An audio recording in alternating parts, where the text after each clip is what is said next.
I hope आप सब बहुत बढ़िया कर रहे होंगे। आज से नया टॉपिक, नया पार्ट की भी शुरुआत करते हैं जो कि जीके है। और जीके के अंदर जो मेरा फेवरेट टॉपिक है संविधान, उससे हम आज शुरुआत करेंगे। ये क्लास खासतौर से यूपी एसआई, यूपी पुलिस, खासतौर से लेखपाल, रेलवे, यूपी ट्रिपल एससी से जो जुड़े एग्जाम हैं उन पर बेसिकली जो जीके के क्वेश्चन के पॉलिटी का पार्ट आता है उस पर आधारित है। यहाँ पर जितना भी मैं आपको क्वेश्चन या कोई बातें जो डिस्कशन करूंगा उनका पूर्ण रूप से मैं आपसे ये कहूंगा कि आप इसको अच्छे तरीके से अगर परफॉर्म कर लेते हैं, समझ लेते हैं, ध्यान करके कर लेते हैं, तो आपको किसी अन्य किताब, नोट्स और इन सब चीज़ों की आपको मुझे नहीं लगता कि ज़रूरत पड़ेगी, बिकॉज मैं आपको फुल फाइनली इन बातों को लेकर चलता रहूँगा। मैंने संविधान टॉपिक इसलिए नहीं उठाया केवल कि मैं पॉलिटी का टीचर रहा हूँ और भी सब्जेक्ट में पढ़ाता रहा हूँ। अपार्ट फ्रॉम इट, संविधान का टॉपिक मेरे को इसलिए उठाना पड़ा या उठाता या मैं पढ़ाता हूँ क्योंकि देखिए जीके के अंदर बहुत सारे सब्जेक्ट्स हैं, जिसमें आपका हिस्ट्री भी है, इकोनॉमी भी है, पॉलिटी भी है, बहुत सारे ऐसे सब्जेक्ट्स हैं।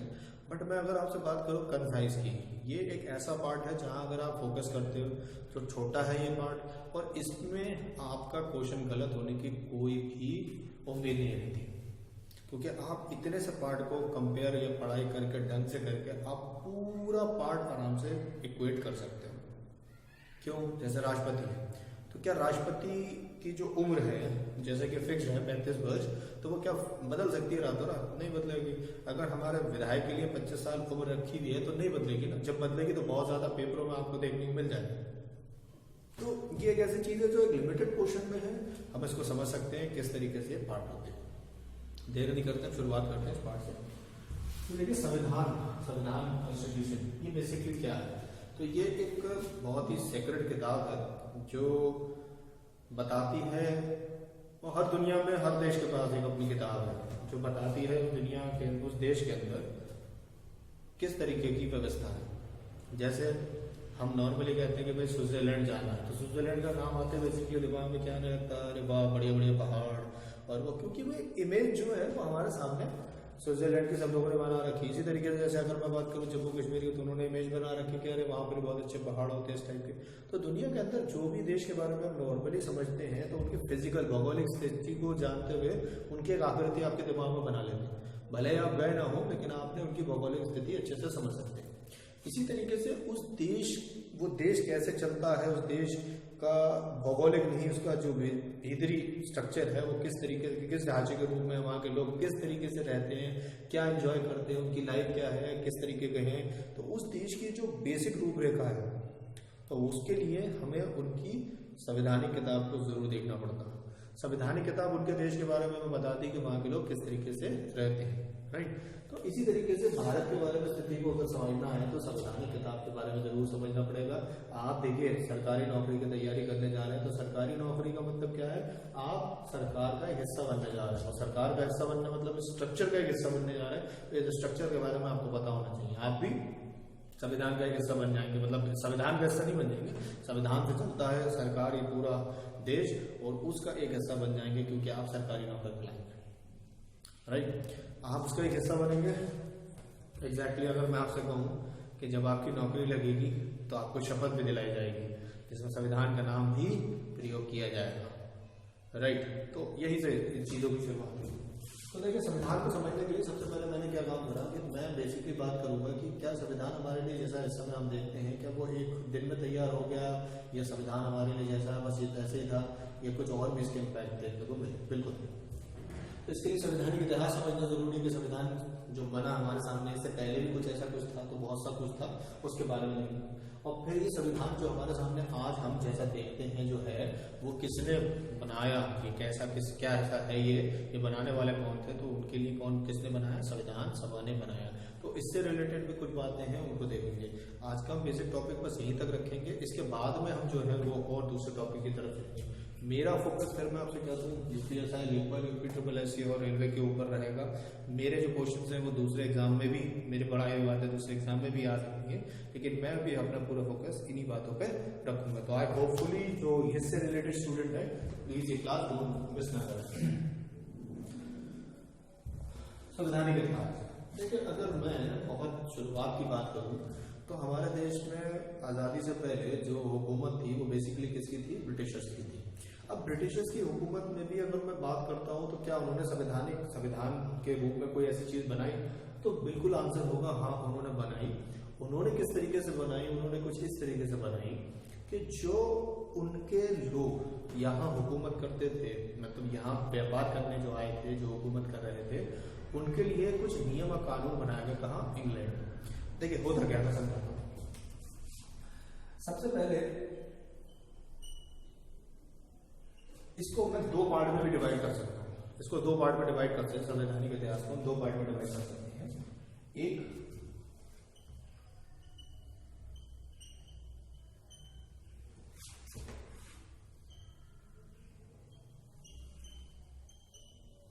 क्राउन, एक कंपनी का, दूसरा क्राउन का। समझते हैं। सबसे पहले क्या हुआ, 1600 में ब्रिटेन की जो महारानी है उन्होंने एक चार्टर बनाया और उसके थ्रू ये बात रख दी कि हाँ ठीक है कि अब जो ये कंपनी है इसका नाम है east India company. East India company जो है वो भारत में जाकर व्यापार करने की एक उसको राइट दे दी गई कि ठीक है आप लोग करिए, भारत के साथ व्यापार करिए, कोई इशू नहीं आएगा, हमने आपको इजाजत दी। तो 1600 का एक चार्टर है, एक संविधान नहीं कह सकते हैं, संविधान था उनके यहाँ का। संविधान में एक संशोधन करके एक बात रख दी गई कि हाँ भाई ईस्ट इंडिया कंपनी बना दी जाए और ये भारत के साथ व्यापार करेगी। अब 1600 में नॉर्मली एक बात बना दी गई और ये बेसिकली क्राउन के थ्रू आ गई, महारानी के थ्रू आ गई, बात हो गए, ये अपना काम कर रहे हैं। लेकिन ये देखेंगे जैसे आप सभी जानते हैं कि शुरुआत में ये सब लोग क्या करने आए थे? व्यापार ही करने आए थे। लेकिन ये व्यापार करते करते क्या होगा, एक तरीके से हुकूमत भी करने लगे। अब इनकी स्थिति को जरा समझते हैं।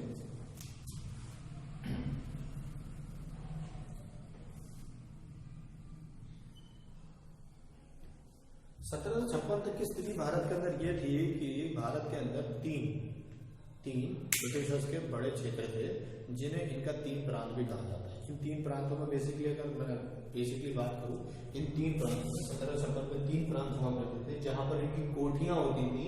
कोठी का मतलब इनका होता था जहां पर ये अपना सामान जो भारत में अलग अलग जगहों से इकट्ठा करके रखते थे और वहीं से फिर अमेरिका को इंग्लैंड ले जाया करते थे। ठीक है, और फिर इंग्लैंड से फिर वो पूरे यूरोप में उसका व्यापार करते थे। तो वो तीन प्रमुख कॉलोनीज या तीन प्रमुख जो प्रेसिडेंसी है या तीन प्रमुख ब्रांच उनके बारे में हम डिस्कस करेंगे। वो बेसिकली कौन से हैं?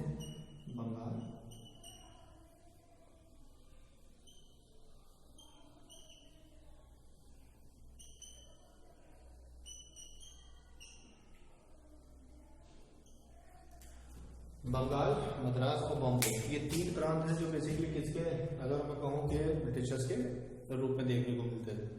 अब होता क्या है, 1757 में जैसे बंगाल के अंदर एक विद्रोह होता है, उस विद्रोह के तहत क्या होता है कि वहां के नवाब को हराकर यहाँ पर जो अंग्रेजी सेना है वो बंगाल पर अपना अधिकार जमा लेती है। मतलब अपना अधिकार जमाने का मतलब यह है कि वहां राजा बनाए रखती है, दूसरे बना दिया जाता है, लेकिन हुकूमत वो खुद करती है। राइट। तो यहां पर देखने को मिलेगा कि 1757 में प्लासी का युद्ध, कौन सा युद्ध? प्लासी का युद्ध। 1757 में प्लासी के युद्ध से सारी चीज बदल गई। 1757 के प्लासी के युद्ध के बाद सारी चीजें बदल गई। मतलब अब ये व्यापारी जो थे वो व्यापार ना करके वो क्या करने लगे, अब हुकूमत करने लगे। अब देखिए यहां से चीजें बदली है।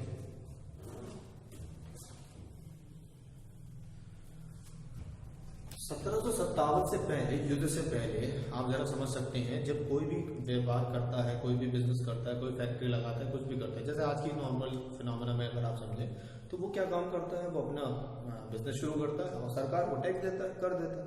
इसी तरीके से उस टाइम में वो नवाब को या जो भी वहाँ के राजा हुआ करते थे उनको अपने टैक्स देते थे, कर देते थे। अब बहुत सी जगह देखा जाता था कर में कुछ छूट भी दी जाती थी। अब वो कर में जो छूट दी जाती थी वो डिपेंड करती थी, कुछ बातें उनकी आपस की होती थी, कभी कभी उस छूट दे दी जाती थी, नहीं भी दी जाती थी। अब मान लीजिए यहाँ पर जब वो हुकूमत करने लगेंगे तो वो कर तो भाई उनको देना ही नहीं है भैया। अब ये चीज जो थी वहां इंग्लैंड में बैठे लोगों को थोड़ा सा नाकावारा होगी। क्यों गुजरी पॉइंट वो बता रहे।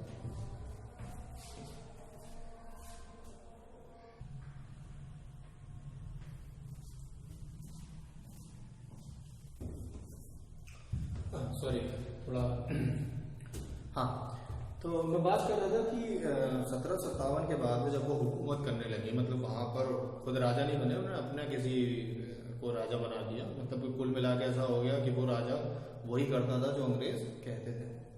तो जब अंग्रेजों ने इस चीज़ का फायदा भी उठाया, अब 1757 से एक नया माहौल क्या देखने को मिलेगा। अब व्यापारियों को कर तो देना नहीं है, अब जब कर नहीं देना तो वो पैसा बचाएंगे और खुल के फिर भाई फ्रीडम भी उनको मिल गई। अच्छा, एक छोटा और क्लॉज देखेंगे 1757 के बाद में 64 में बक्सर का युद्ध भी हुआ। तो इनके पास एक बहुत बड़ा हिस्सा है जिसपे हुकूमत कर रहा है। अगर आज की मैं बात करूँ तो इसके इनके पास बंगाल भी है और उत्तर प्रदेश का बहुत सारा इलाका आप देखेंगे, बिहार हो गया, उड़ीसा हो गया। तो आज के ज़माने का अगर भारत में देखेंगे तो बहुत बड़ा इनका हिस्सा इनके पास था जिसपे ये रूल कर रहे थे डायरेक्टली और इनडायरेक्टली। अब भाई कर देना नहीं है, बहुत सारी छूटें मिल रही हैं, सीधे सीधे व्यवहार मिल सकते हैं, जो मर्जियाँ करना है इनको। तो इन्होंने यहाँ पर अपनी मोनोपोली कर दी, एकाधिकार बना लिया चीज़ों के साथ।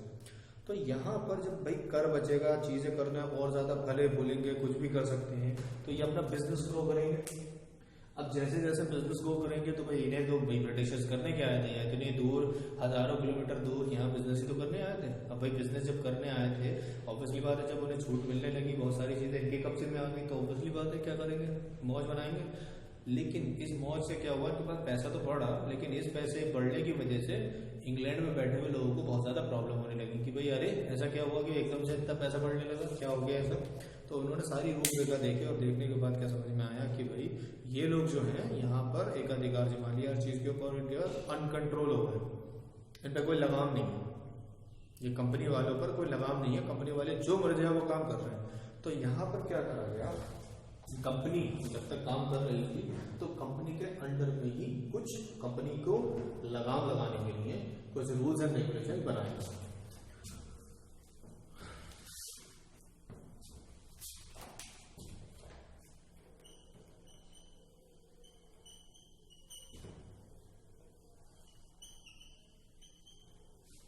तो कंपनी के ऊपर लगाम लगाने के लिए सबसे पहले रूल्स एंड रेगुलेशन बनाया गया, नियम और कानून बनाया गया। तो वो ब्रिटेन की संसद ने बनाया, नॉर्थ जो थे समय प्रधानमंत्री थे उनके कहने पर एक सीक्रेट कमेटी ने बनाया।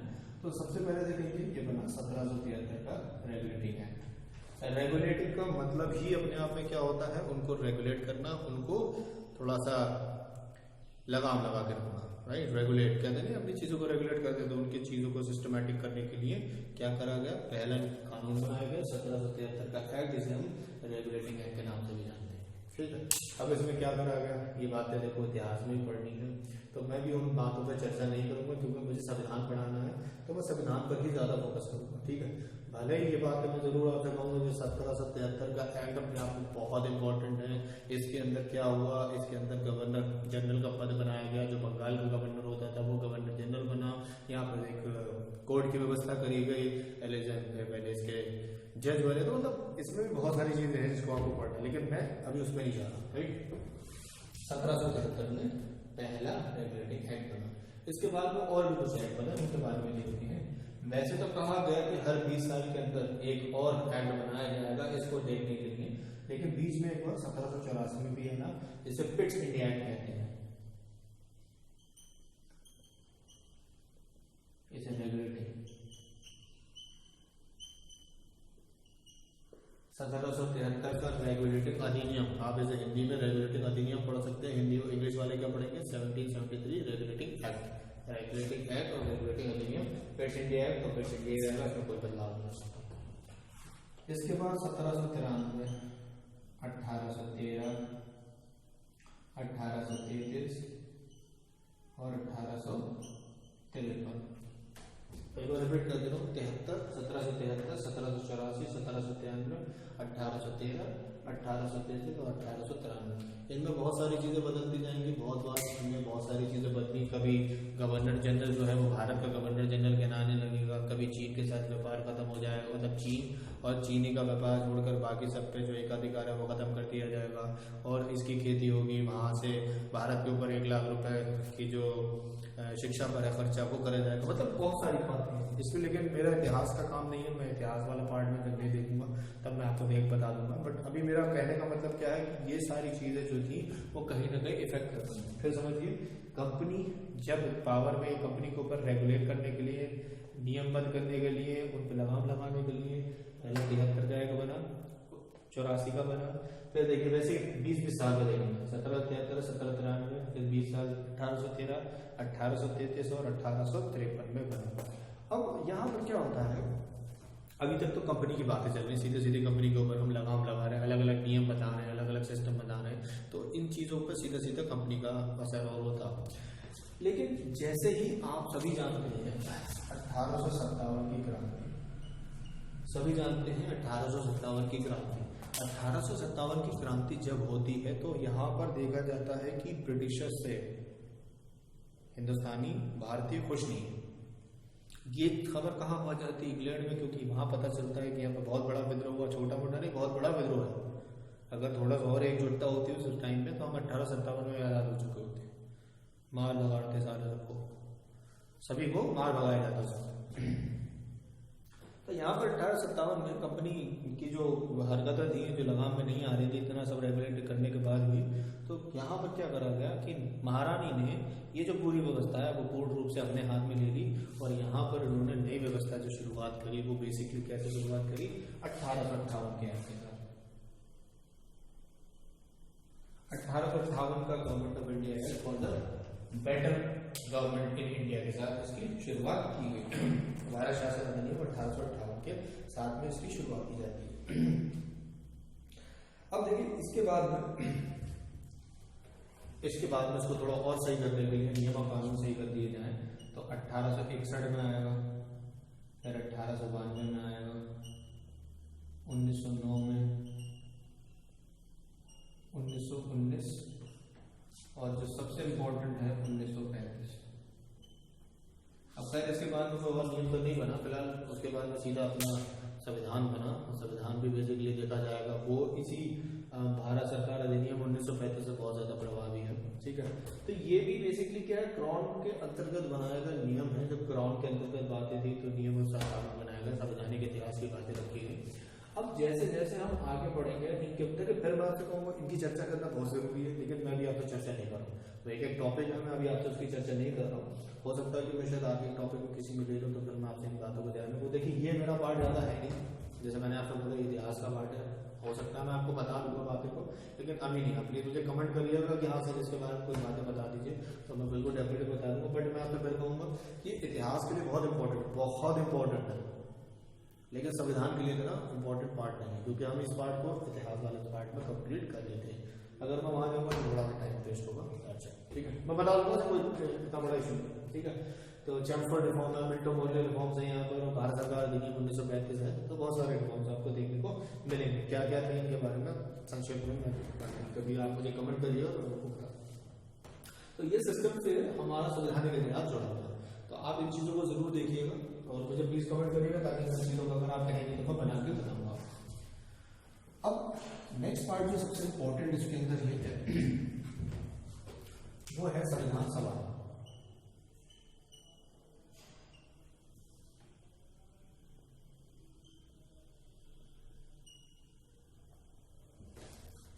संविधान सभा, तो संविधान सभा इंपॉर्टेंट क्यों है, इसके बारे में एक एक पॉइंट करके हम देखते चलेंगे।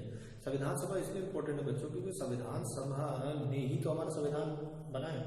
तो ये जो संविधान सभा ने संविधान बनाया, ये बेसिकली कुछ लोग थे उन्होंने बनाया। ये लोग कब आए, कैसे हुआ, क्या क्या था इनका सिस्टम, उनके बारे में एक बार देख लेते हैं। ठीक है, थोड़ा सा मैं ऊपर से इसको हटा रहा हूँ ताकि मैं इसको थोड़ा और बढ़ा के बढ़िया तरीके से आपको समझा पाऊँ।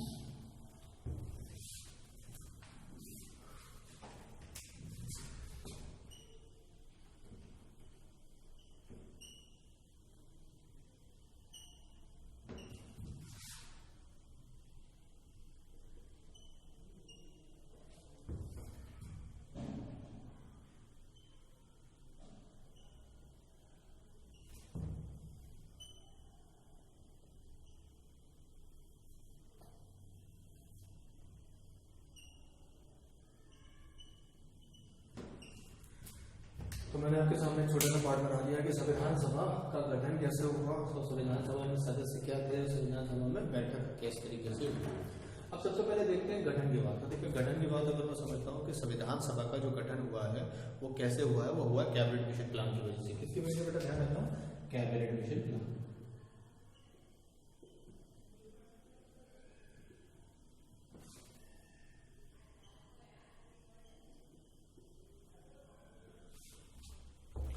क्वेश्चन आता है कि संविधान सभा का गठन कैसे हुआ, तो संविधान सभा का गठन हुआ कैबिनेट मिशन प्लान के कहने पर या इस पे पॉइंट आया। अब इसके 3 सदस्य थे, बहुत इंपॉर्टेंट याद रखना। संविधान सभा का गठन हुआ कैबिनेट मिशन प्लान के कहने पर। कैबिनेट मिशन प्लान में कितने सदस्य थे? 3 सदस्य थे।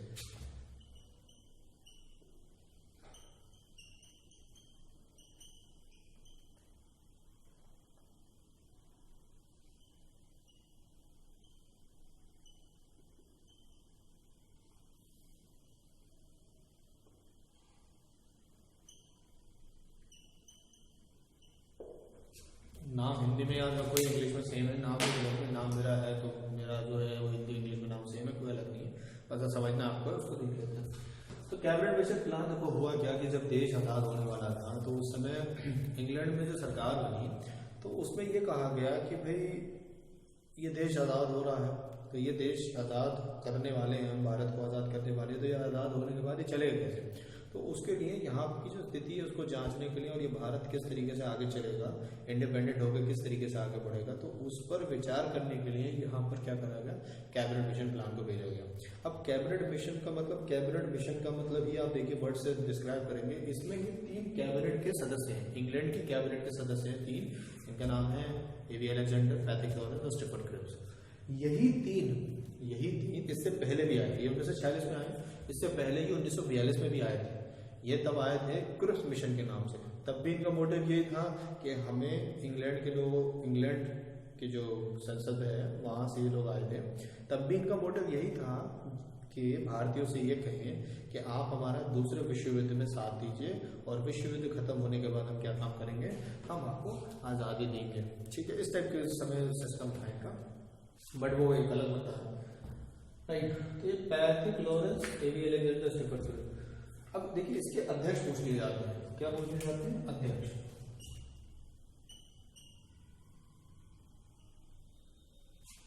कैबिनेट मिशन प्लान के अध्यक्ष कौन थे? पैट्रिक लॉरेंस थे। कितने सदस्य? 3 सदस्य थे। क्वेश्चन में यही पूछ लिया जाता है इनमें से कौन सदस्य नहीं था।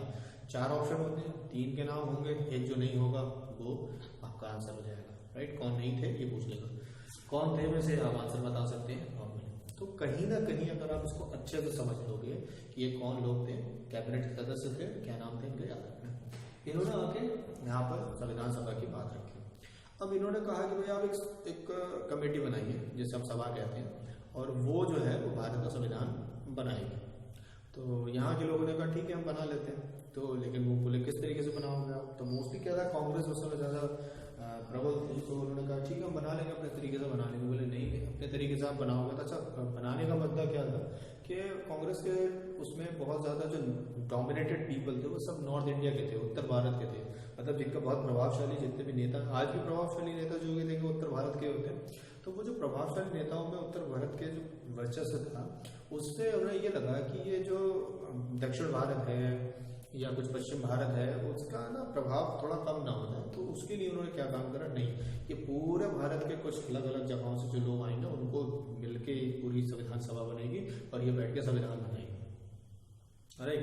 तो इसके अंदर उन्होंने कहा कि कोई रजवाड़ों को भी नहीं छोड़ा जाएगा, रियासतें जो हैं उनको नहीं छोड़ा जाएगा, राइट, और जो ब्रिटिश कमिश्नरी क्षेत्र है उनको नहीं छोड़ा जाएगा। तो उन्होंने कुल मिला के ये हमारे सामने प्रपोजल रखा कि इसमें पूर्ण भारत के सदस्य होना चाहिए। अब हर बंदा तो नहीं हो सकता, लेकिन हाँ एक पॉपुलेशन पे जाकर, जैसे आज भी हम लोग क्या देखते हैं भाई, पूरी भारत की जनसंख्या जो है वो जाके लोकसभा या राज्यसभा में कोई बैठती है, हम अपने प्रतिनिधि को चुनते हैं, वो प्रतिनिधि हमारी समस्याएं को जो है वो वहाँ पर रखता है, चाहे वो लोकसभा हो या राज्यसभा हो या विधानसभा हो।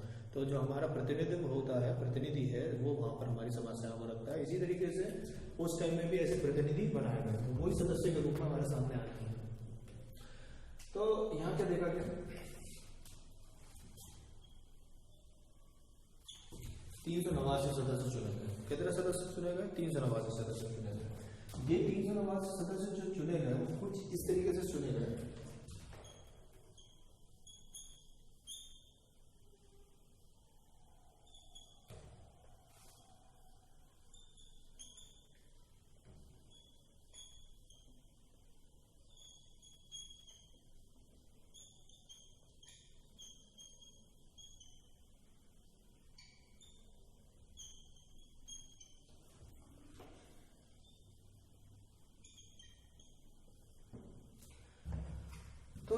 389 सदस्य कुल मिला के इसमें चुने गए। अब ये जो 389 सदस्य हैं ये दो हिस्सों में हम देखेंगे, बड़े बड़े वो क्या है 296 और 93। 296 में दो हिस्सों में देखे गए, 292 प्रांतों से आए। कितने प्रांत? 11 प्रांत। कितने प्रांत? 11 प्रांत। क्वेश्चन बहुत बार पूछे जाते हैं कि भाई ये जो दो तीन कितने कुल सदस्य थे, तो 389 सदस्य थे, जिनमें से 296 जो थे वो ब्रिटिश कमिश्नरी क्षेत्र और प्रांतों से आए थे, 11 प्रांतों से आए थे। ब्रिटिश कमिश्नरी क्षेत्र 4 थे, 4 में से हर एक में से एक आया था। इसके साथ जैसी रियासतों की अगर बात करी जाए तो उस टाइम में 552 के आसपास जैसी रियासतें थी, उन 552 में से कितने लोग आए? 93 लोग आए। रियासतों का बेसिकली मतलब क्या है, जैसे आप देखेंगे जूनागढ़ की रियासत थी, हैदराबाद के निजाम जो था वो रियासत थी, उसके पास जैसे रामपुर के नवाब आप कहते हैं टाइप के, ऐसे राजा महाराजा बहुत सारे आपको देखने को मिलेंगे जो जमाने में होते थे। वो भी तो उनके पास भी एक बहुत बड़ी जनसंख्या रहती थी भाई, वो हुकूमत तो वो भी करते थे अपनी रियासतों के अंदर, भाई कोई मालिक होते थे वो टैक्स दे देते अंग्रेजों को। तो यहाँ पर जो 93 जो लोग हैं वो कहाँ से आए थे? रियासतों से आए थे, और 296 जो थे वो इस तरीके से आए थे। टोटल हमारे पास कितने लोग थे? 389 सदस्य थे। अब ये जो 389 सदस्य थे, फिर एक बात और क्वेश्चन यहाँ आता है कि एक सदस्य जो था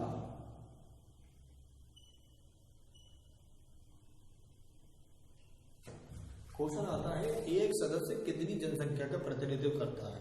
एक सदस्य कितनी जनसंख्या का प्रतिनिधित्व कर रहा था? तो हमारा आंसर होता है 10 लाख। ये बहुत इंपॉर्टेंट क्वेश्चन कि संविधान सभा में जो एक सदस्य है वो कितनी जनसंख्या का प्रतिनिधित्व कर रहा था?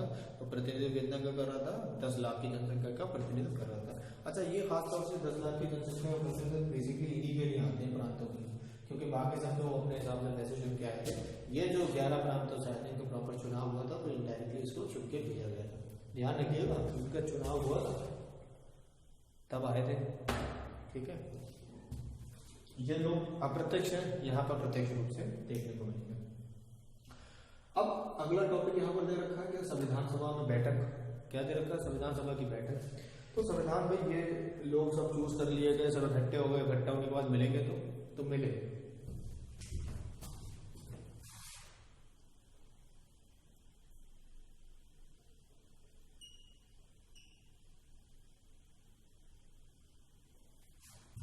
पहली बैठक होती है 9 दिसंबर 1946 को। अब देखिए बैठक होने के बाद हम अच्छे से जानते हैं क्या कि जब बैठक होती है तो भाई ऑब्वियसली बात है हम इंडिया में रहते हैं, तो भाई यहाँ पर जब बैठक होगी सब हल्ला मचाने लगेंगे, क्योंकि कोई देखने वाला होगा नहीं। जैसे क्लास में से अगर टीचर चली जाए तो क्या होता है, बच्चे शैतानी करने लगते हैं। तो यहाँ पर फिर ने क्या काम करा, बुला तो लिया, अब हम जानते नहीं किसको अध्यक्ष बनाए, तो हमने क्या काम करा, भारत यहाँ जो संविधान सभा ने एक दिन के लिए अस्थायी अध्यक्ष बनाया। अस्थायी अध्यक्ष बनाया डॉक्टर सच्चिदानंद सिन्हा को।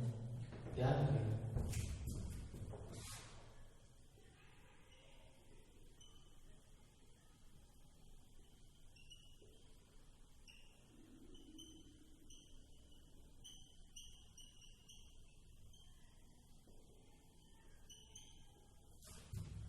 सच्चिदानंद सिन्हा क्या बनाया? अस्थायी अध्यक्ष बनाया। ठीक है, अब ये अस्थायी अध्यक्ष जो थे उन्होंने क्या काम करा भाई, एक दिन के लिए बने, फिर वो नेक्स्ट टाइम क्या हुआ, अगली जो मीटिंग थी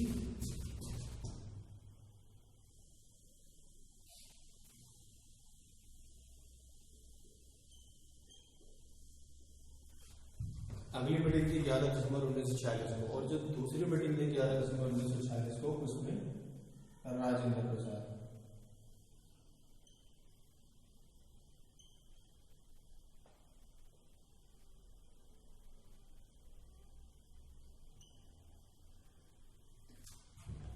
टेम्परेरी एक दिन के लिए सच्चिदानंद सिन्हा पहली बैठक के लिए। 11 दिसंबर को दूसरी बैठक हुई जिसके लिए परमानेंट अस्थायी अध्यक्ष चुन लिए गए। इन्हें चुना गया था, सर्वसम्मति से चुना गया, और डॉक्टर राजेंद्र प्रसाद अगर आप देखेंगे आगे चल के फिर भारत के राष्ट्रपति भी बनते हैं। ठीक है, और इस तरीके से इनका सिस्टम रहा। तो ये पहली बैठक कब देखी, वो कब देखी हमने 9 दिसंबर को, दूसरी बैठक कब देखी 11 दिसंबर को।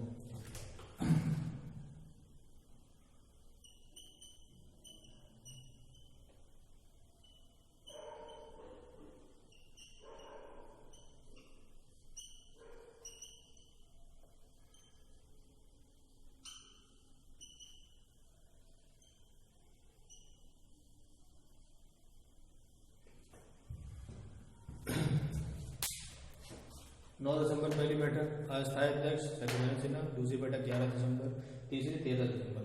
अभी जो 13 दिसंबर को बैठक होती है बड़ी इंपॉर्टेंट है, इसको ध्यान रखिएगा इसलिए क्योंकि बोले भाई यहाँ सब बैठ गए कि हाँ भाई अध्यक्ष बन गए, स्थायी अस्थायी ये आ गए, ये भी आ गए। अब ये आने का मतलब क्या हुआ कि हम क्यों आए, हमने जो बैठक बुलाई है, ये सभा बुलाई है, क्यों बुलाई है। तो यहाँ पर यह आया कि हम एक संविधान बनाने जा रहे हैं, उसका उद्देश्य क्या होगा, ये जो संविधान है उसका उद्देश्य क्या है। तो उसके लिए उद्देश्य प्रस्ताविका प्रस्तुत करी। किसने प्रस्तुत करी, बहुत इंपॉर्टेंट क्वेश्चन है। उद्देश्य प्रस्ताविका प्रस्तुत करी गई 13 दिसंबर 1946 को जवाहरलाल नेहरू के द्वारा, लेकिन प्रस्तुत करी गई, पारित नहीं हुई। पारित क्यों नहीं हुई, क्योंकि उस टाइम जो मुस्लिम लीग थी वो पार्टिसिपेट नहीं कर रही थी संविधान सभा में, उसने हिस्सा नहीं लिया था और उसके हिस्सा ना लेने की वजह से फिर प्रॉब्लम क्या हुई कि वो हम उसको पारित नहीं कर रहे। लेकिन पहला पेज है, इसको ही हम अगर पारित नहीं करेंगे तो फिर बाकी चीजों में दिक्कत होगी। तो ये थोड़ा टला, बहुत दिन देकर टला गया, लेकिन उसके बाद 22 जनवरी 1947 को उद्देश्य प्रस्ताविका को हमने पारित कर दिया सर्वसम्मति से, और यहाँ से फिर संविधान बनना शुरू हुआ। अब संविधान आगे कैसे बनेगा, बढ़ेगा, ये मैं नेक्स्ट पार्ट में आपसे डिस्कस करूंगा। होपफुली आपको ये वीडियो अच्छी लगी हो। अगर कोई आपको डाउट्स हैं या कोई भी प्रॉब्लम्स हैं तो प्लीज़ कमेंट में मुझे करके बताएं। Thank you very much.